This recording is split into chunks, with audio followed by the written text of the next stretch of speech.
سلام، مرحبا بكل مشاهدي قناة غادة. كيف هي أحوالكم أحبائي؟ أتمنى أن تكونوا دائما بألف خير. أحبائي، سأوافيكم بترددات قنوات ظهرت على النايلسات في ظل التغيرات الجديدة. كما قلت لكم، قناتي مختصة فقط في تقديم الترددات، فلا داعي للإحراج.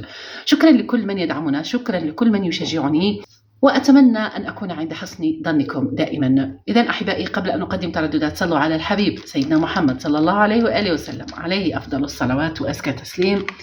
نضيف الترددات ونبدأ أولا. تفضلوا. إذن أحبائي، نبدأ بعودة قناة مهمة، قناة جزائرية تبث على التردد 11.5 65 معدل ترميز 27500 والاستقطاب أفقي اتش ضمن الحزمة العامة. القناة تحمل اسم أوراس، وكما قلت القناة جزائرية.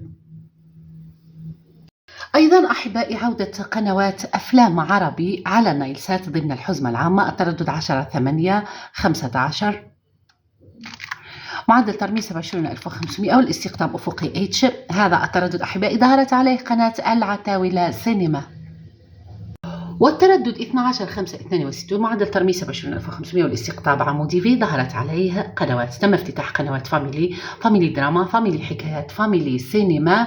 وأحبائي، كل من يبحث عن قناة 12 عربية، القناة مغلقة، حلت محلها قناة هوا بغداد على التردد 10.8 15 معدل ترميز 20500 والاستقطاب أفقي اتش.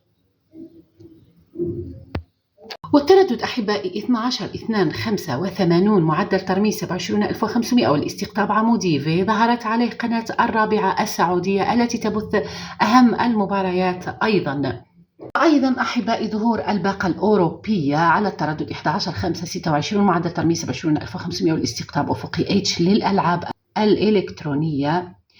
القنوات بيج تي في، سيني ميديا، بيج تون، قنوات مخصصة للألعاب الإلكترونية لأول مرة على النايلسات. وأيضا أحبائي، على مدار النايلسات ظهور قناة الشرقات على التردد، قناة جديدة، التردد 12.6 88 معدل ترميز 27500 والاستقطاب أفقي اتش.